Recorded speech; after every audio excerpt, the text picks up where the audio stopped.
Wheel চেয়ারে বসে আছে বেডের সামনেই। নাদিয়াকে দেখতেই উদয়ের নজর আটকে যায়। এক দৃষ্টিতে তাকিয়ে থাকে। এটা কি সে নাদিয়া, নাকি ওর বউকে কেউ পরিবর্তন করে দিয়েছে? উদয়কে এভাবে তাকিয়ে থাকতে দেখে অস্বস্তিতে পড়ে নাদিয়া। এই লোক যখন তাকায় তখন এভাবে এক দৃষ্টিতে তাকিয়ে থাকে কেন? নাদিয়া উল্টো ঘুরে সরে যায়। উদয় বলে, এদিকে আসো। উদয়ের কথা শুনে পেছন ফিরে তাকায়। এখানে আসতে বলেছি, বেডে উঠবো, ধরো আমাকে। নাদিয়া এগিয়ে আসে উদয়ের কাছে। নাদিয়া ডান পাশ থেকে উদয়কে ধরে। উদয় বাম হাত বেডে ভর করে হুইল চেয়ার থেকে উঠে দাঁড়ায়। বেডে বসতে যাবে তখনই উদয় কিভাবে যেন পা ফসকে নাদিয়াকে নিয়ে বেডে পড়ে ঠাস করে। বেচারি নাদিয়া এত বড় উদয়ের নিচে পড়ে চাপটা হয়ে যাওয়ার জোগাড়। ব্যথা পেয়ে মুখ দিয়ে বেরিয়ে আসে আহ শব্দ। উদয় নিজেও ব্যথা পেয়েছে, কারণ দুজনের মাথা ঠুকে গেছে। উদয়ের ডান হাত নাদিয়ার পিঠের নিচে। উদয়ের পায়ের সাথে লাথি লেগে হুইল চেয়ারটা পিছিয়ে গেছে অনেকটা। পড়ে গেছে, এখন উঠতে হবে সেটা যেন ভুলেই গেছে দুজনেই। নাদিয়া পড়ে গিয়ে ভয় পেয়ে চোখ বন্ধ করে রেখেছে। উদয় বাম হাতে ভর করে মাথাটা একটু উঁচু করে নাদিয়ার মুখের দিকে তাকায়। চোখ বন্ধ, মুখশ্রীতে নজর আটকায় আবার। উদয়ের সারা শব্দ না পেয়ে চোখ তুলে তাকায় নাদিয়া। মুখের সামনে উদয়কে ঝুঁকে থাকতে আর এত কাছে এভাবে দেখে মুখ দিয়ে আপনা আপনি চিৎকার বেরিয়ে আসে। নাদিয়ার হঠাৎ চিৎকারে হক চকিয়ে ওঠে উদয়। ফলস্বরূপ বাম হাত ফসকে যায় আর উদয় আবার পড়ে যায় নাদিয়ার উপর। মিলিত হয় একে অপরের ওষ্ঠদ্বয়। অপ্রত্যাশিত ঘটনায় দুজনেরই চোখ দুটো বড় বড় হয়ে গেছে। দুজনেরই শ্বাস আটকে রয়েছে, যেন কেউ মনের ভুলেও শ্বাস ফেলছে না। কিছু সময় পরে নাদিয়ার হুঁশ ফেরে। উদয়কে নিজের উপর থেকে সরানোর চেষ্টা করে। নাদিয়ার নড়াচড়ায় উদয়ের হুঁশ ফিরে আসে। নিজের মুখ সরিয়ে নেয় নাদিয়ার মুখের উপর থেকে, তবে নিজে সরে না। নাদিয়া আস্তে আস্তে বলে, আমার উপর থেকে উঠুন। উদয় নাদিয়ার কথা শুনে সরার চেষ্টা করে, তবে পারে না। তখন ওর ডান হাত নাদিয়ার পিঠের নিচে রয়েছে। পিঠ উঁচু করো, আমার হাত তোমার পিঠের নিচে রয়েছে। নাদিয়া পিঠ উঁচু করার চেষ্টা করলে পারে না। উদয়ের পুরো শরীরের ভর নাদিয়ার উপর। দুজনেরই বুদ্ধি যেন লোপ পেয়েছে। কিভাবে উঠবে দুজনের একজনও বুঝতে পারছে না। উদয় নিজের বাম হাতে ভর করে ডান হাতের সর্বশক্তি প্রয়োগ করে টান দেয় বের করার জন্য। নাদিয়ার চুলগুলো খোলা ছিল, উদয়ের ডান হাতের সাথে আটকে গিয়েছে। হাত টান দেওয়ার কারণে চুলেও টান লাগে। চুলে ব্যথা পেয়ে নাদিয়া আবার মৃদু চিৎকার করে ওঠে। উদয় হাত আর টান দেয় না, এভাবেই রেখে দেয়। বাম হাতটাও ব্যথা হয়ে গেছে ভর করে থাকতে থাকতে। ঘাড় ব্যথা হয়ে গেছে মাথা উঁচু করে রেখে। শরীরের ভর আবার ছেড়ে দেয় নাদিয়ার উপর। নাদিয়ার ঘাড়ে মাথা রেখে বলে, পারবো না উঠতে, ঘাড় হাত সব ব্যথা হয়ে গেছে, ঠিকভাবে ধরতেও পারো না, বারবার ফেলে দাও। নাদিয়া মিনমিন করে বলে, আমি কোথায় ফেললাম? আপনি তো নিজেই আমাকে নিয়ে পড়ে গেলেন। উদয় বলে, তুমি ঠিকভাবে ধরতে পারোনি বলেই পড়ে গিয়েছি। দুজনেই চুপ হয়ে যায়। স্পষ্টভাবে শুনতে পাচ্ছে একে অপরের হার্টবিট। নাদিয়ার শরীর থেকে ভেসে আসছে মেল স্মেইল। উদয়ের কেমন মাতাল করা অনুভূতি হচ্ছে। নাদিয়াও তার ব্যতিক্রম নয়, ওরও একই রকম অনুভূতি হচ্ছে। উঠুন না উপর থেকে। উদয় আনমনে বলে, চুপ। নাদিয়া বলে, দম বন্ধ হয়ে আসছে আমার। উদয় চোখ খুলে তাকায়। নাদিয়ার ফর্সা গলা চোখের সামনে ভেসে ওঠে। নিষিদ্ধ অনুভূতিরা মাথা চারা দিয়ে উঠছে ধীরে ধীরে। হুঁশ ফিরতে ছিটকে দূরে সরে যায় উদয়। ডান হাতের সাথে নাদিয়ার কয়েকটা চুল ও ছিঁড়ে চলে গেছে। কিভাবে নাদিয়ার উপর থেকে সরে গেছে উদয় নিজেও জানে না। দূরে গিয়ে জোরে জোরে শ্বাস নিতে শুরু করে। কি হতে যাচ্ছিল আর একটু হলেই। নাদিয়া চুলের ব্যথায় চোখ মুখ কুঁচকে রেখেছে তখনও। শোয়া থেকে উঠে বসে। এলোমেলো চুলগুলো হাত দিয়ে ঝাঁকি দিতেই সোজা হয়ে যায়। চুলগুলো হাতে খোপা করে নেয়। জীবনেও আর এই চুল খোলা রাখবে না। একদিনেই শখ মিটে গেছে। উদয় নিজের হাতের দিকে তাকায়। কয়েকটা চুল আটকে আছে আঙ্গুলের ফাঁকে ফাঁকে। চুলগুলো ছাড়িয়ে নেয় হাত থেকে। তারপর ছেঁড়া চুলগুলো নাদিয়ার দিকে বাড়িয়ে দিয়ে বলে, ধরো তোমার চুল। নাদিয়া হাত বাড়িয়ে চুলগুলো নেয়। এগুলো দিয়ে এখন কি করবে? এগুলো কি মাথায় লাগানো যাবে নাকি? ছিঁড়েই তো ফেলেছে। নাদিয়া বেড থেকে নেমে দাঁড়ায়। ছেঁড়া চুলগুলো বেলকনি থেকে ফেলে দিয়ে আসে। দুপুরে খেয়েছেন? উদয় দুদিকে মাথা নাড়ায়। খাবার নিয়ে আসবো? তুমিও বোধহয় খাওনি। দুজনের জন্যই নিয়ে আসো। নাদিয়া রুম থেকে বেরিয়ে যায়। উদয় বুকে হাত দিয়ে জোরে শ্বাস নেয়। শরীরে হঠাৎ এত জোর আসলো কোথা থেকে? নাদিয়ার উপর থেকে 2-3 হাত দূরে সরে এসেছে। নাদিয়া খাবার নিয়ে আসে দুজনের জন্য। খাবারের ট্রে টেবিলের উপর রেখে ওয়াশরুম থেকে হাত ধুয়ে আসে। তারপর খাবারের প্লেট হাতে নিয়ে বসে উদয়ের সামনে। উদয় চোখ তুলে তাকায় নাদিয়ার হাত মুখের দিকে। ওয়াশিং মেশিনে ব্লিচিং পাউডার দিয়ে ধুয়ে এসেছে নাকি? একবারেই এত পরিবর্তন? নিশ্চয়ই পুরো বডি ব্লিচিং পাউডার দিয়ে ধুয়েছে।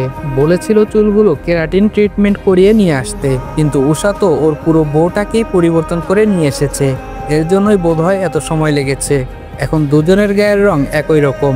আগে নাদিয়ার গায়ের রং ফর্সা থাকলেও উজ্জ্বল ফর্সা চকচকে ছিল না, এখন ধবধবে উজ্জ্বল ফর্সা চকচকে গ্লাস স্কিন। নাদিয়া বলে হা করুন। নাদিয়ার কথায় ভাবনার জগৎ থেকে বেরিয়ে আসে উদয়। হা করে। নাদিয়া খাবার মুখে পুড়ে দিয়ে আবার মাখতে শুরু করে। তুমিও খেয়ে নাও। নাদিয়া বলে হুম খাবো তো, আপনার খাওয়া শেষ হোক। উদয় কিছু বলতে চাইলেও বলল না আর। খেতে খেতে বরাবরের মতো নাদিয়ার দিকে তাকিয়ে থাকে। খেতে খেতেই নাদিয়াকে প্রশ্ন করে, তুমি কোন ক্লাস অবধি পড়েছ? নাদিয়া মুখ তুলে তাকায়। এসএসসি পরীক্ষার পর পড়া হয়নি। উদয় বলে কেন? নাদিয়া বলে পড়তে দেয়নি। ক্লাস 10 পর্যন্ত পড়তেই কত কাঠখড় পুরাতে হয়েছে। ক্লাস করতে যেতে দিত না। কোনোদিন কোচিং করিনি, প্রাইভেট পড়িনি। হঠাৎ মাঝে মাঝে ক্লাসে যেতাম আর পরীক্ষার সময় শুধু পরীক্ষা দিয়ে আসতাম। উদয় বলে এসএসসিতে কত পয়েন্ট পেয়েছিলে? নাদিয়া বলে 3.52। উদয় বলে ভালোই তো তাহলে। নাদিয়া বলে এটা ভালো পয়েন্ট? উদয় বলে ভালো না, তুমি ক্লাস করতে না, কোচিং করনি, টিউশনই পড়নি, তারপরেও 3.52 পেয়েছো। অনেকে তো সারা বছর ক্লাস করে, টিউশনই পড়ে, কোচিং করে, তারপরেও এই পয়েন্ট অর্জন করতে পারে না, সেখানে তুমি পেয়েছো, তাহলে ভালো না? নাদিয়া বলে হুম। উদয় বলে কলেজে ভর্তি হবে? অবাক হয়ে তাকায় নাদিয়া। নাদিয়া বলে আমি? উদয় বলে এখানে কি অন্য কেউ আছে? নেই তো, তাহলে তোমাকেই বলছি।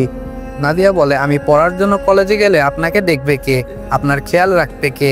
আমাকে এখানে আনাই হয়েছে আপনার জন্য, আপনার দেখাশোনা খেয়াল রাখার জন্য। সেখানে আপনাকে ফেলে আমি পড়ার জন্য কলেজে দৌড়াদৌড়ি করব? উদয় বলে সকালে কলেজে যাওয়ার আগে সবকিছু করে দিয়ে যাবে, আবার ফিরে এসে করবে, আমার সমস্যা হবে না, বাকি সব আমি ম্যানেজ করে নেব। নাদিয়া বলে প্রয়োজন নেই। উদয় বলে কেন? নাদিয়া বলে আমি পড়তে চাই না এখন আর। সেই 17 বছর বয়সে এসএসসি পরীক্ষা দিয়েছিলাম, এখন বয়স 22 বছর, মাঝখানে এতগুলো বছর পেরিয়ে গেছে, পড়াশোনা করি না। উদয় বলে তো কি হয়েছে, এখন করবে? নাদিয়া বলে দরকার নেই, পড়বো না আমি, খাওয়া শেষ করুন, ঠান্ডা হয়ে যাচ্ছে খাবার। উদয় আর কিছু বলে না। উদয়ের খাওয়া শেষ হলে নাদিয়া নিজেও খেতে শুরু করে। উদয় বসে বসে নাদিয়াকে দেখতে দেখতে অনেক কিছু ভাবে, তারপর মনে মনে বলে থাক, দরকার নেই পড়াশোনা করার, বাইরে গেলে অন্য ছেলেরা দেখবে, নজর দেবে। নাদিয়া চোখ তুলে উদয়ের দিকে তাকায়। উদয় দ্রুত চোখ সরিয়ে নেয়। তাকিয়ে থাকলে এই মেয়ে কিভাবে যেন বুঝে যায় তাকিয়ে আছে ওর দিকে। মাঝখানে বেশ কিছুদিন পেরিয়ে যায়। নাদিয়া উদয়ের সম্পর্ক আগের থেকে কিছুটা উন্নতি হয়েছে। উদয় যতবার নাদিয়ার দিকে তাকায় ততবার হারিয়ে যায় অন্য জগতে। মেয়েটা আসলেই মায়াবিনী। এখন উদয়ের সব কাজে নাদিয়াকেই লাগবে। আগে ছোট ভাইয়ের উপর নির্ভর করলেও এখন নাদিয়ার উপর নির্ভর হয়ে পড়ে। সারাদিন নাদিয়া এটা দাও ওটা দাও, কাজ থেকে সরতেই দেয় না। আগে যাও একটু নিজের কাজ নিজে করার চেষ্টা করতো, এখন তাও করে না। আগের মতো খিটখিটে মেজাজেরও নেই এখন, অনেকটা শান্ত স্বভাবের হয়েছে। আগের মতো চিৎকার চেঁচামেচি করে না। বাড়ির সবাই নাদিয়ার উপর ভীষণ খুশি। মেয়েটা সত্যি সত্যিই পেরেছে উদয়কে পরিবর্তন করতে। পুরোপুরি না হলেও কিছুটা তো হয়েছে, আস্তে আস্তে আরো হবে। সন্ধ্যার পর উদয়ের জন্য কফি নিয়ে আসে নাদিয়া। উদয় কফির জন্যই বসেছিল। প্রত্যেকদিন সন্ধ্যার পর ওর এক মগ কফি লাগবেই। এখন আর নাদিয়ার কাছে কফি চাইতে হয় না, নিজে থেকেই বানিয়ে নিয়ে আসে নাদিয়া। উদয় কফির মগ হাতে নিয়ে বলে প্রহর এসেছে বাড়িতে? নাদিয়া বলে না। আর কিছু না বলে কফি খাওয়াই মনোযোগী হয়।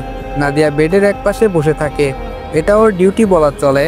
আগে রুমে আসতে দিত না, এখন রুম থেকে বের হতে দেয় না। ওকে একা রুমে রেখে নাদিয়া রুমের বাইরে থাকতে পারবে না। উদয় যাই করুক, নাদিয়াকে ওর সামনে থাকতে হবে। কফি শেষ করে ফোন হাতে নেয়, ডায়াল করে প্রহরের নাম্বারে। আসসালামু আলাইকুম। ওয়ালাইকুম আসসালাম। কোথায় তুই? অফিসে। এখনও অফিসে কেন? একটু কাজ ছিল তাই। কখন ফিরবি? 9টা থেকে 10টা বেজে যেতে পারে। ও আচ্ছা, রাখলাম বলে লাইন কেটে দেয়। শরীর হাত পা ব্যথা করছে, মেসেজ করলে ঠিক হবে। সকালে তাড়াহুড়ো থাকায় সেভাবে মেসেজ করা হয়নি, শুধু ফিজিওথেরাপি করা হয়েছিল। তাকায় নাদিয়ার দিকে।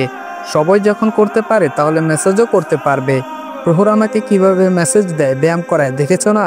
সেদিন তো বুঝিয়েও বলল কিভাবে করতে হয়। নাদিয়া বলে হুম। উদয় বলে করতে পারবে? নাদিয়া বলে হুম। উদয় বলে যাও তাহলে মেসেজ অয়েল নিয়ে আসো। নাদিয়া বলে আমি?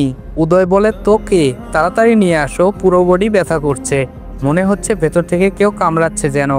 নাদিয়া মেসেজ অয়েল নিয়ে আসে। উদয় এক হাত দিয়ে গায়ে টি শার্ট খুলে ফেলে, তারপর ট্রাউজার উড়ুর উপরে তুলে নেয়। শুরু করো। নাদিয়া উদয়ের পাশে বসে, 2 হাতে মেসেজ অয়েল নেয়। মেসেজ কি করবে? নাদিয়ার হাত সমান তালে কাঁপতে শুরু করে। উদয় দেখে নাদিয়ার কাঁপতে থাকা হাত, তারপর ধমক দিয়ে বলে এভাবে কাঁপছো কেন, ঠকঠক করে, তাড়াতাড়ি করো। নাদিয়া ছুতেই পারে না উদয়কে, হাত সমানতলে কেঁপেই চলেছে। এমনভাবে কাঁপছো মনে হচ্ছে পরপুরুষকে ছুতে বলেছি, বলে নিজেই নাদিয়ার হাত ধরে নিজের উরুর উপর রাখে।